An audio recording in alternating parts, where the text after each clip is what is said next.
أعوذ بالله من الشيطان الرجيم.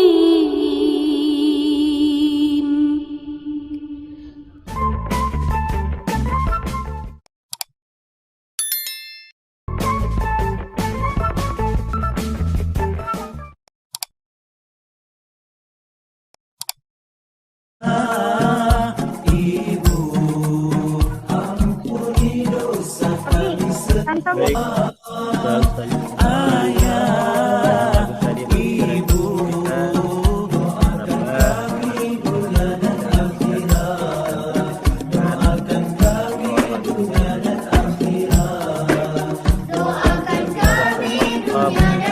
mencintai umatnya yang Allah gambarkan dalam firman-Nya, a'udzubillahi minasyaitonirrajim, laqad ja'akum rasulun min anfusikum azizun 'alaihi ma 'anittum harisun 'alaikum bil mu'minina raufur rahim. Sungguh telah datang kepada kalian seorang rasul, yang Muhammad sallallahu alaihi wasallam, dari kalangan kalian sendiri. Betapa berat atas beliau penderitaan yang menimpa kalian. Jika umatnya susah, hati beliau yang susah. Harisun 'alaikum, beliau amat sangat ingin kalian beriman. Sehingga siang malam ya tidak kenal letih lelah, hinaan, cacian, makian, bahkan ancaman pembunuhan tidak beliau pedulikan. Yang penting umatnya mengenal Allah, mengenal Islam, beriman, selamat dunia akhirat. Bil mu'minina raufur rahim. Dan terhadap orang-orang yang beriman, Rasul begitu amat belas kasih sayang. Inilah sesungguhnya landasan kita mendidik anak, yakni landasan mendidik anak dengan penuh kasih sayang, sebagaimana Allah menyayangi anak kita, sebagaimana Rasulullah menyayangi anak kita. Tentu amat sangat berdosa kita jika kita menyakiti milik Allah dan menyakiti kesayangan Rasulullah Muhammad SAW. Ikhwatillah rahimakumullah. Ini sedikit barangkali aktivitas saya harian. Jadi diamanahi sebagai kepala boarding dan pengajar Sapa Islam di pesantren Tahfiz Al-Quran Plus di Bogor. Kemudian juga mengisi training keluarga Sakinah kalau lagi offline dulu. Dan trainer di Cinta Quran dan kajian majlis taklim dan perkantoran. Dan tentu ada berkah di balik Covid, ternyata Tahadus bin Ni'mah, kajian tambah banyak dan jaringan tambah luas. Mungkin kalau tidak online, mungkin saya tidak bertemu dengan teman-teman kami di Medan gitu ya. Insyaallah. Dan inilah amanah yang Allah berikan kepada saya dengan 1 istri 4 anak dan Tahadus bin Ni'mah. Ini anak pertama, anak kedua dan keempat hari ini. Mohon doanya dari Ustaz-Ustaz semua sedang menempuh pendidikan di negeri Kinanah, di Mesir, dan yang satu di Solo karena tidak mau ke Mesir karena ingin nemenin uminya katanya. Jadi saya membayangkan ini bukan bagaimana kemudian berbangga, tetapi menjadi sebuah tanggung jawab yang amat sangat berat, karena itu adalah hal yang harus saya pertanggungjawabkan. Maka sebelum saya masuk ke materi, saya ingin supaya ayah bunda menghayati betul perannya. Kalau saya bilang ayah, maka semua ayah bilang, aku soleh, aku hebat, aku teladan. Mana ayah? Hadir ayah? Hadir. Oke, kalau saya bilang ayah, gimana aku soleh? Aku soleh. Aku soleh. Aku hebat. Aku hebat. Aku teladan.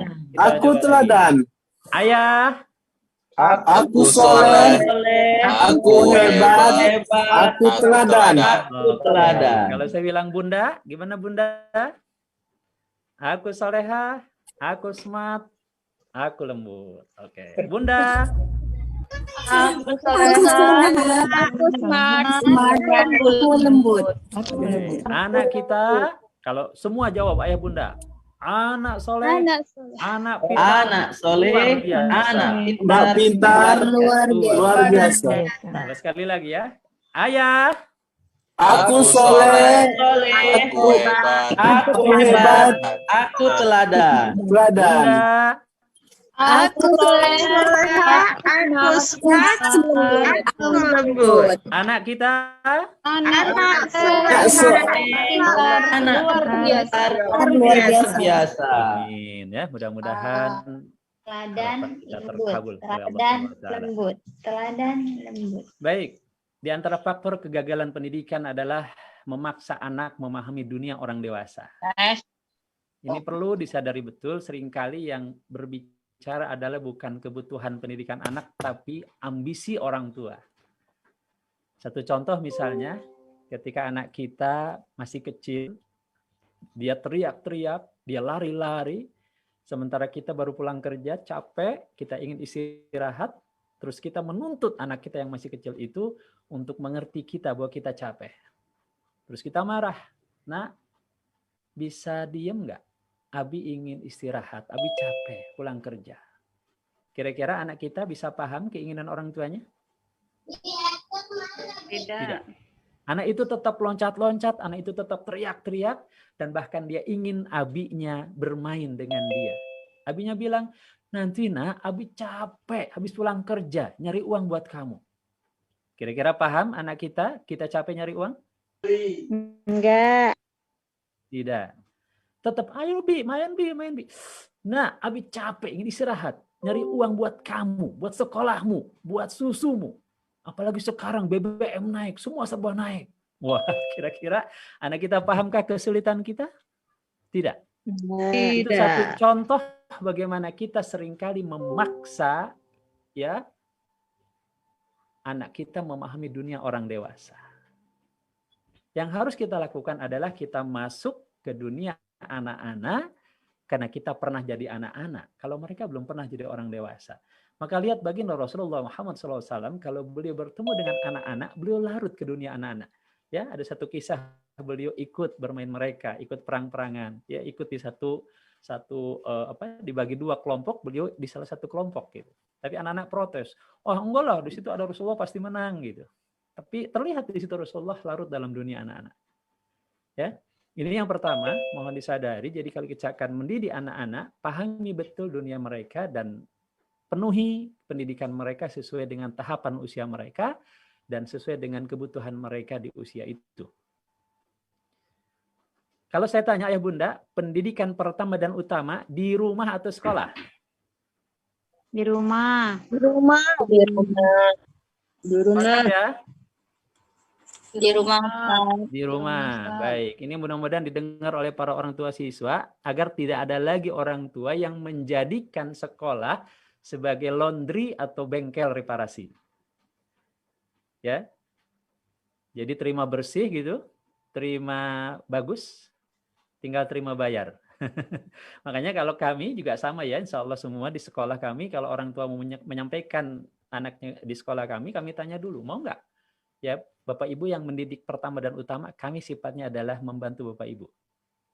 Ya, jangan dibalik. Bapak Ibu berharap kami yang menjadikan anak Bapak Ibu soleh-soleha, Bapak Ibu tinggal terima bayar. Kalau itu yang menjadi pemahaman, kami tidak mau terima. Nah, ini harus dipastikan ayah bunda, ketika orang tua mau daftar sekolah, pastikan bahwa mereka menyadari mereka lah sesungguhnya di rumah, pendidikan pertama dan utama. Karena betapa banyak fungsi rumah, pertama fungsi madrasah. Ya, untuk mendidik anak-anak kita dengan segala macam ya keimanan, ibadah, akhlak, adab dan sebagainya termasuk skill-skill. Kemudian rumah sebagai masjid, di sana kita ngaji bersama, ibadah bersama, terutama ibadah sunnah ya. Kemudian belajar bersama.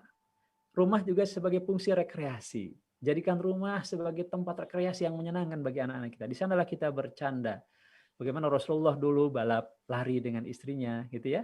Jadi biarkan ya para bunda, biarkan ayah dan anaknya main lempar-lemparan bantal ya.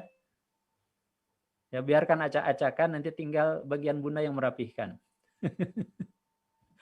Ya nggak apa-apa itu untuk mengakrabkan gitu ya, lari-lari segala macam. Jadikan rumah sebagai tempat rekreasi yang menyenangkan. Kemudian rumah sebagai rumah sakit yang mengobati ya seluruh anggota keluarga, wabil khusus Ananda, baik sakit fisik maupun non fisik. Sehingga sebenarnya kalau fungsi rumah ini dijalankan, kita tidak perlu ke dokter, tidak perlu ke psikolog. Kalau anak stres cukuplah sudah, bacakan Quran, peluk, bacakan sholawat, selesai. Ya.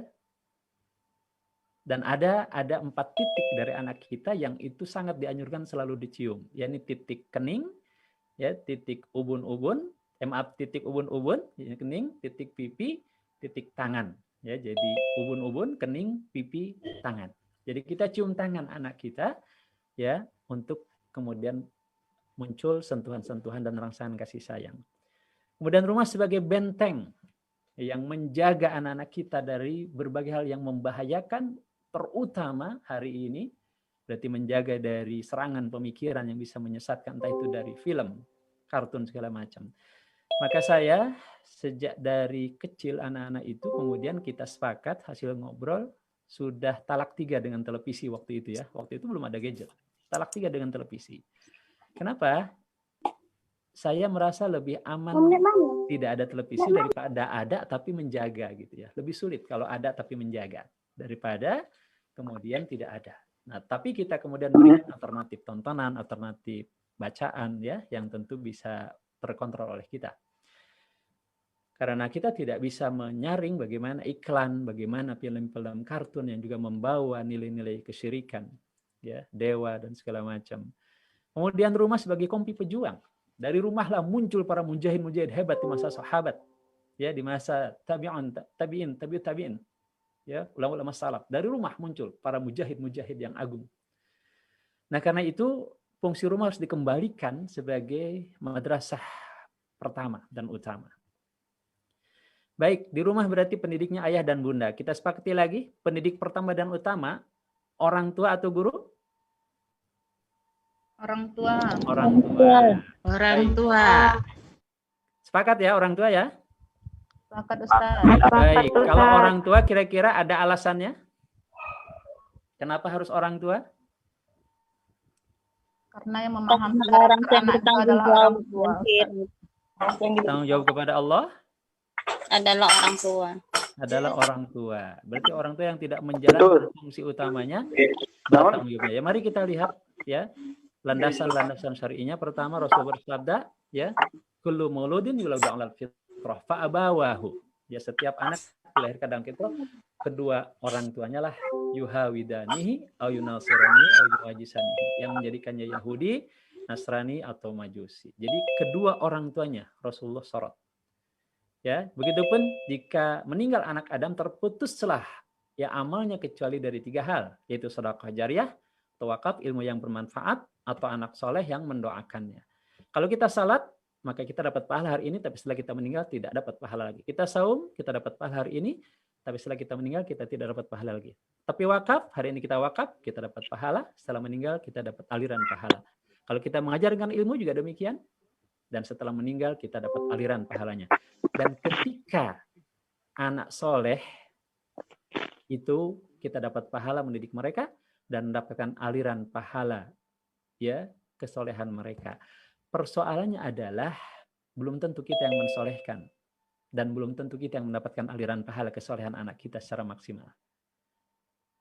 Perhatikan, kira-kira yang akan mendapatkan aliran pahala wakaf setelah meninggal, apakah yang melakukan wakaf atau yang tidak? Yang melakukan. Dapat aliran pahala ilmu. Apakah mereka harus mengajarkan ilmu ketika di dunia? Ya. Ya. Aliran pahala dari anak soleh. Berarti mereka yang berkontribusi terhadap kesolehan anak itu. Maka kalau ayah bunda tidak berkontribusi secara maksimal, hanya diserahkan kepada guru, boleh jadi yang mendapatkan aliran pahala terbesar adalah gurunya, bukan orang tuanya.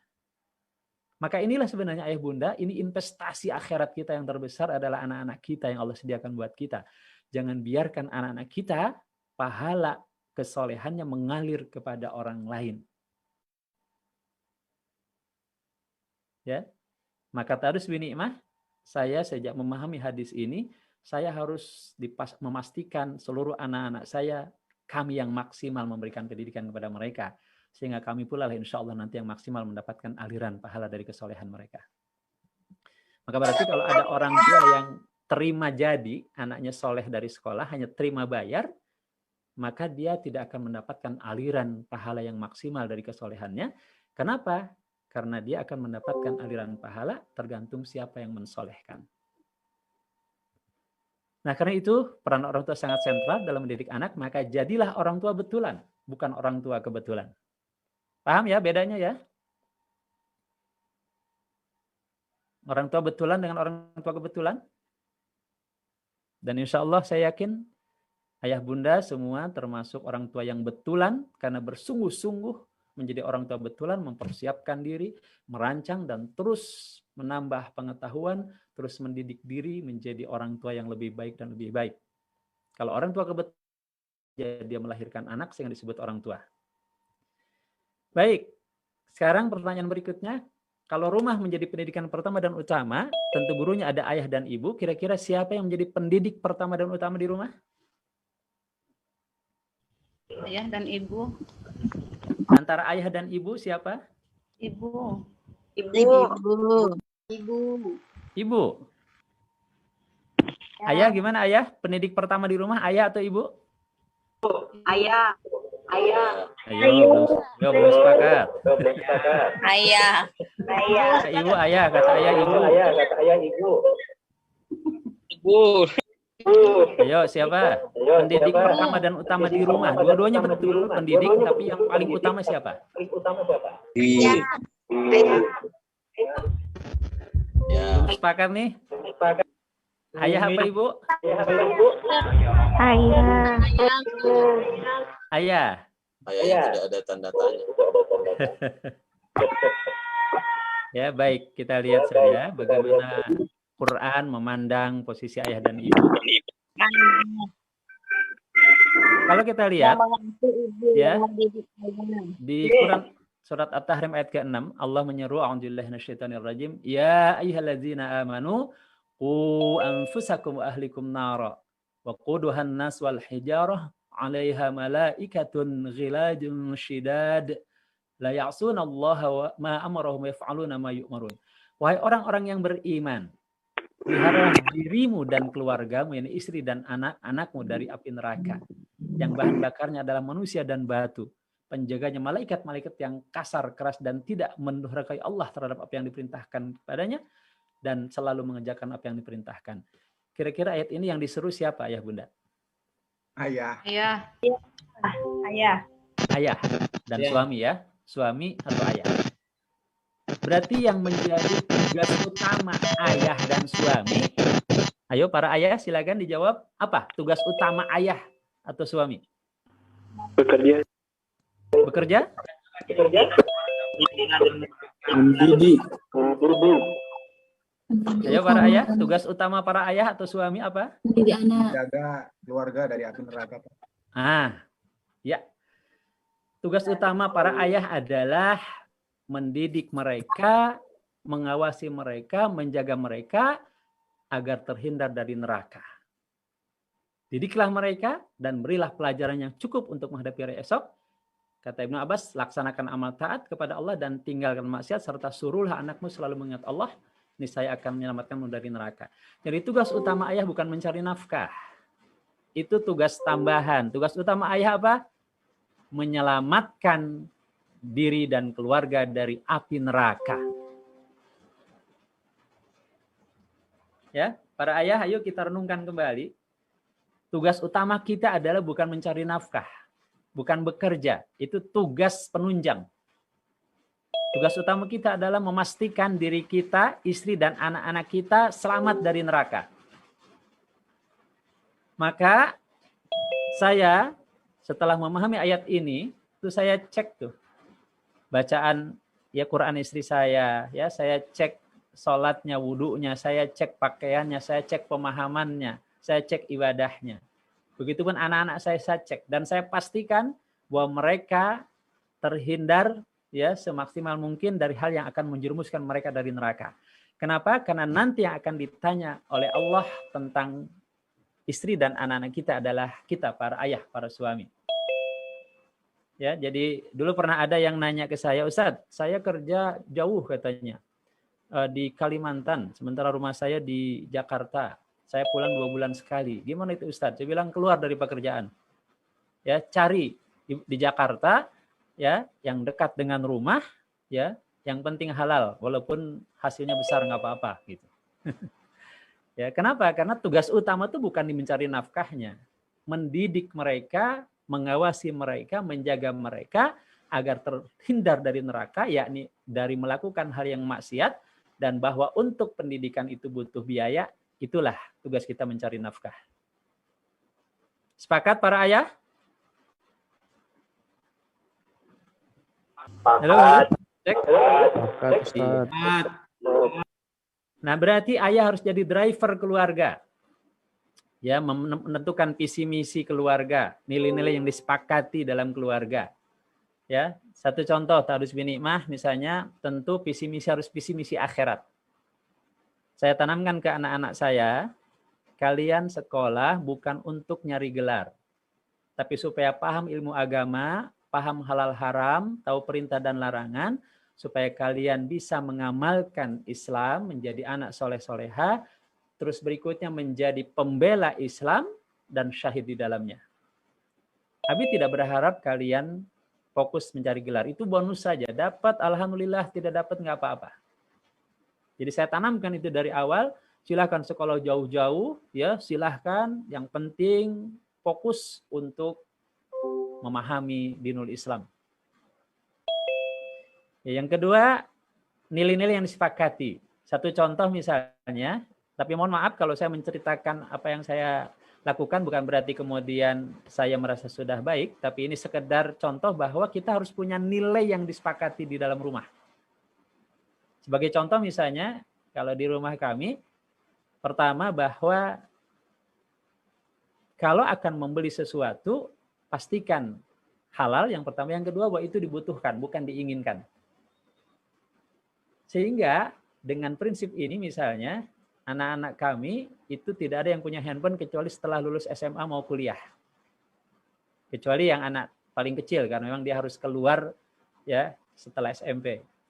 Kenapa? Karena ketika mereka minta handphone, saya tanya, sudah butuh belum? Coba jelaskan apa kebutuhannya. Gini-gini nih, oh berarti belum butuh kan? Iya sih belum. Nah gitu.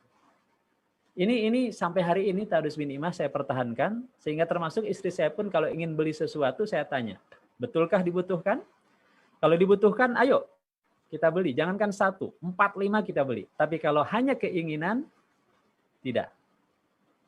Dan ketika ini kita coba terapkan, tentu dari satu sisi ini akan amat sangat menghemat ya pengeluaran uang kita. Kemudian fungsi ayah mengawasi dan mengarahkan ya anak-anak kita, fungsi kontrol ya. Kalau istilah saya nongkrongin. Nah, anak tuh ditongkrongin.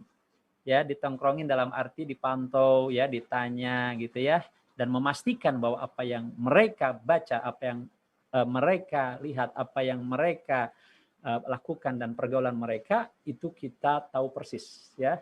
Paling tidak secara garis besarnya. Kemudian memastikan masa depan mereka aman, maksudnya aman dari sisi apa? Akidah. Dan tugas ayah tentu menjadi memberikan sanksi kalau ada hal yang dilanggar. Nah, karena itu fungsi ayah adalah banyak sekali sebagai kepala keluarga yang tadi menyelamatkan diri dari api neraka, pencari nafkah, pendidik, penegak disiplin, pelindung dan sahabat bagi anak-anak. Nah, maka kita akan melihat betapa banyak sosok-sosok ya, sahabat ya, sosok-sosok ayah yang diungkap dalam Quran. Saya tidak akan pause membahas ini karena kita tidak sedang membahas fokus ayah, tapi setidaknya tergambarkan bagaimana baginda Rasulullah Muhammad SAW tetap membangunkan putrinya beserta suaminya untuk sholat malam walaupun mereka sudah berkeluarga. Apa maknanya ini? Rasulullah SAW tetap mendidik anaknya sekalipun mereka sudah berkeluarga. Kemudian ada sosok Nabi Ibrahim, ya, dengan kisah yang amat sangat monumental ketika diminta untuk menyembelih. Apa yang dilakukan Nabi Ibrahim? Beliau menyampaikan kabar itu dan juga beliau sampaikan dengan dialog. Ya bunayya inni ara fil manami anni azbahuka fanzur madza tara. Perhatikan panggilannya adalah ya bunayya. Ini adalah sigar, ucapan nama kecil. Panggilan kesayangan. Wahai anakku sayang, aku dapat perintah dari Allah untuk menyembelih engkau. Maka bagaimana menurut pendapatmu? Jadi ayah tidak langsung, pokoknya mau tidak mau, suka tidak suka, harus, tidak begitu. Maka diminta pendapat anak, dihargai eksistensi mereka, ya, bagaimana pendapat mereka, baru kita yang meluruskan kalau memang itu kurang tepat. Maka sosok Nabi Ibrahim adalah sosok ayah yang penuh kasih sayang, Sosok ayah yang interaktif ideologis, bukan otoriter, dan menyediakan waktu untuk berdiskusi bagi putra-putrinya. Juga menikmati waktu bersama anak, sosok ayah teladan dalam hal ketaatan, kepasrahan, dan kesempurnaan cintanya kepada Allah. Jadi bukan hanya ya ayah itu taat sendirian, tapi juga mengajak keluarganya taat, dan yang lebih penting adalah ketaatan itu dikomunikasikan dengan baik. Kemudian sosok Nabi Yakub, inilah sosok yang memastikan anak-anaknya tetap menyembah Allah sepeninggalnya. Ya. Jadi qala li banihi ma ta'buduna min ba'di. Ini pertanyaan yang fundamental, apa yang kalian sembah sepeninggalku? Maka ketika anaknya menjawab, qalu na'budu ilahaka wa ilaha abaika Ibrahim wa Ismail wa Ishaq ilaha wahida wa nahnu lahu muslimun, maka Nabi Yakub merasa tenang karena anak-anaknya berkata, kami tetap menyembah Tuhan engkau wahai ayah. Tuhan bapak nenek moyang engkau Ibrahim, Ismail, Ishak, Tuhan yang satu, dan kami berserah diri kepadanya. Ya, jadi memastikan anak-anak kita tidak terpapar liberal, tidak terpapar apapun. Jadi ayah yang memastikan akidah anak-anaknya aman sepeninggalnya. Ada figur Nabi Nuh. Nah, ini jadi pelajaran buat kita, adalah figur ayah yang diuji dengan anaknya yang tidak beriman. Namun kita tahu walaupun anaknya tidak beriman, Nabi Nuh tetap memanggilnya sebagai anak. Sampai ditegur oleh Allah. Qala ya Nuh innahu laisa min ahlik. Wahai Nuh, hakikatnya dia bukan lagi anakmu. Innahu amalun ghairu sholih. Sesungguhnya amalnya bukan amal yang soleh. Para ulama tafsir menjelaskan innahu amalun ghairu sholih itu hu-nya bisa merujuk kepada anaknya. Yani perbuatan anaknya itu tidak soleh, yakni kafir. Tapi ada juga ulama yang menafsirkan hu-nya merujuk kepada Nabi Nuh. Yakni kalau engkau berdoa kepadaku sementara dia mati dalam kekafiran, itu adalah perbuatan yang tidak benar gitu. Jadi Nabi Nuh ditegur oleh Allah bahwa perbuatan Nabi Nuh memohon kepada Allah terhadap anaknya yang sudah mati dalam kekafiran, itu adalah bukan perbuatan yang dibenarkan. Ada sosok Luqmanul Hakim, kita tahu ya, panjang sekali ayatnya, beliau menasihati putranya, yakni mendidik dengan penuh kasih sayang, dengan panggilan ya bunaya, mendidik secara berkesinambungan, menasihati dengan memberikan alasan, ya, jadi bersyukur kepada Allah. Kenapa? Karena siapa yang bersyukur, maka bersyukur untuk dirinya sendiri. Jangan menyekutukan Allah, karena menyekutukan Allah adalah kezaliman yang besar. Jadi ketika beliau memberikan penjelasan, ya, arahan itu disertai dengan alasan. Ya, berbuat baik dan bersyukur kepada orang tua, karena, perhatikan selalu ada alasan. Berbuat baik dan bersyukur kepada orang tua karena, terutama ibunya, ya, laksanakan sholat, amal ma'ruf munkar, dan sabar karena itu adalah amal yang penting. Jangan sombong, karena Allah tidak menyukai orang sombong. Jadi selalu ketika memberikan arahan, beliau memberikan alasan kenapa ini tidak boleh, kenapa itu boleh. Nah, maka jadilah ayah dengan visi akhirat. Dia tanamkan selalu iman kepada Allah, maha melihat, maha mendengar, maha menghisab, dan maha membalas amal. Tanamkan selalu iman kepada Rasulullah SAW, berjuang, berkorban, penuh kasih sayang kepada umatnya, membaca sholawat dan mengikuti sunnahnya, dan tanamkan bahwa mencari ilmu bukan ya mencari gelar, tapi untuk kesolehan, untuk nanti berjuang membela Islam.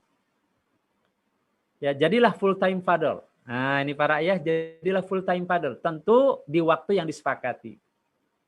Ya, sediakan waktu khusus yang disepakati, berusaha komitmen dengan waktu itu, dan itulah waktu kita bersama Ananda untuk mengajarkan banyak hal. Bersabar memerintahkan ketaatan kepada Allah, dan tentu hindari hunger father. Ya, lapar ayah. Rindu dipeluk ayah, rindu ngobrol dengan ayah. Rindu berdiskusi dengan ayah. Karena ayahnya terlalu sibuk. Termasuk terlalu sibuk dakwah sampai tidak sempat mendidik putra-putrinya. Saya punya pengalaman yang menarik, Ayah Bunda. Dulu waktu murid saya liburan. Nah, liburan sekolah, pulang gitu. Begitu sampai kembali ke asrama, saya tanya satu-satu. Gimana nak liburannya di rumah? Enak? Apa istilah mereka? Bete Ustadz. Kenapa bete? Habis di rumah sendirian, nggak kemana-mana. Lah terus ayah bundamu, kata mereka, ya sibuk mau dakwah. Terus nggak pernah jalan-jalan, rekreasi? Enggak.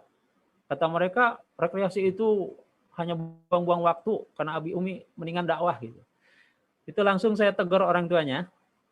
Ya, mereka bilang dakwah itu ngurus umat. Bukankah anak kita adalah juga umat Rasulullah? Bukankah anak kita itu juga umat Rasulullah yang harus kita urus? Dan saya punya pengalaman yang amat sangat menegur saya dan membuat hati saya terenyuh. Suatu saat saya janji dengan istri dan anak saya mau jalan-jalan. Biasanya saya sediakan waktu Ahad kosong, itu dari pagi sampai zuhur. Jalan dalam arti betul-betul jalan kaki. Dari rumah ke pasar kurang lebih 5 kilo, ya pulang juga jalan, dan memang tidak mau naik kendaraan. Ada banyak hal yang bisa kita ambil manfaatnya. Mereka jadi sehat karena sering jalan kaki, mereka jadi senang karena nanti kita mampir ke sungai, mampir ke warung, mampir ke rumah makan. Walaupun memang secara biaya jauh lebih mahal daripada naik kendaraan sebenarnya. Tapi disitulah Masya Allah terobati. Nah, suatu saat saya janji ke mereka, dan karena ada perintah dakwah, akhirnya saya batalkan. Janji lagi, saya batalkan. Janji lagi, saya batalkan. Begitu saya janji lagi, mereka sudah nggak percaya tuh. Ah, paling Abi bohong. Disitulah saya merasa, innalillahi, berarti saya sudah menzulimi keluarga. Maka sejak saat itu saya putuskan, kalau saya sudah janji dengan keluarga, maka aktivitas dakwah apapun, saya tolak dulu. Saya katakan pertama, saya sudah punya janji, dan ini waktu yang berharga. Yang kedua, kan dakwah itu tim. Kalau tidak saya kan bisa yang lain. Kalau keluarga, kalau saya tidak bisa, masa digantikan ayah orang lain. Kemudian yang ketiga, bahwa sebenarnya saya kan sudah janji lebih dulu dan dakwah bisa di-arrange berikutnya. Jadi mohon para ayah jangan sampai muncul hunger father, di mana ayah anak merasa kesepian sementara ayahnya sibuk sendirian. Nah, maka hayati peran dan hukum-hukum keayahan, ya. Nah, lantas bagaimana dengan peran bunda? Ya, tentu mengingatkan saja peran bunda. Kalau ayah laksana guru dan kepala sekolah, maka bunda laksana guru dan wali kelas. Jadi bunda lah yang mengimplementasikan apa yang sudah ayah rancang terkait dengan pendidikan. Bunda lah yang secara langsung mengawasi. Bunda lah yang secara langsung berinteraksi. Bayangkan seperti halnya guru dan wali kelas yang setiap hari berinteraksi dengan siswa adalah mereka. Sementara kepala sekolah, mereka yang memikirkan ke dalam dan keluar, memikirkan sarana prasarana, memikirkan kurikulum, meningkatkan kualitas guru-gurunya, termasuk menyelesaikan persoalan semuanya, termasuk ayah menyelesaikan persoalan guru maupun siswa yang tidak tertangani oleh guru. Berarti ayah harus mengawasi ke dalam dan keluar. Tentang ibu, tentu di balik ayah yang hebat, pasti ada ibu yang hebat. Kita lihat misalnya ada Ibunda Khansa binti Amru, ibunda para syuhada. Ibunda yang ketika suaminya syahid di medan jihad, dia mendorong anak-anaknya untuk syahid semua. Empat-empatnya beliau dorong untuk syahid semua. Dan beliau rela untuk itu, dan anak-anaknya pun rela syahid mendapatkan restu dari ibunya. Ada Asma binti Abi Bakar radhiyallahu anhu, ibunda Abdullah dan Urwah bin Zubair. Abdullah adalah ulama dari kalangan sahabat. Urwah adalah ulama dari kalangan tabi'in. Yang Asma binti Abu Bakar pernah tidak ridha ketika putranya pulang dari jihad dalam keadaan masih hidup. Ada Fatimah binti Ubaidillah. Ya. Ibunda Imam Syafi'i yang ini merupakan single parent bahkan. Beliau dengan kesabarannya, ketelatenannya mendorong Imam Syafi'i untuk berguru kepada ulama-ulama hebat. Bahkan beliau dalam tanda petik yang tega mengusir Imam Syafi'i dalam tanda petik untuk belajar agama ke Mesir. Dan apa kata ibundanya? Kamu tidak boleh pulang sebelum kamu jadi ulama besar. Dan ketika Imam Syafi'i sudah jadi ulama besar dan minta izin kepada ibundanya untuk kembali ke rumah, ibundanya mengizinkan. Namun ketika ibundanya Imam Syafi'i datang dengan membawa 100 ekor unta, Apa kata ibundanya? Aku tidak terima engkau pulang dengan membawa unta. Aku akan terima kalau engkau pulang membawa kitab. Jadi Masya Allah, ibu-ibu yang hebat, yang mendampingi ayah-ayah yang hebat, akan melahirkan anak-anak yang hebat. Iya. Maka menjadi ayah dan bunda yang dirindukan adalah kalau kami misalnya di sekolah maupun di rumah coba menerapkan metode doa apa itu? yakni ayah bunda yang selalu mendoakan ananda siang malam setiap kesempatan dengan doa yang khusyuk, dengan penuh kesungguhan, karena Allah tidak akan mengabulkan doa dari hati yang lalai. Ud'u rabbakum tadarru'an wa khufyah. Memohonlah kalian kepada Allah, kepada Rabb kalian dengan penuh merendahkan diri dan penuh harap-harap cemas. Ud'u Allah wa antum muqinuna bil ijabah. Fa inna Allah la yaqbilu du'a an qalbin ghafilin lahin. Memohonlah kalian dengan sungguh.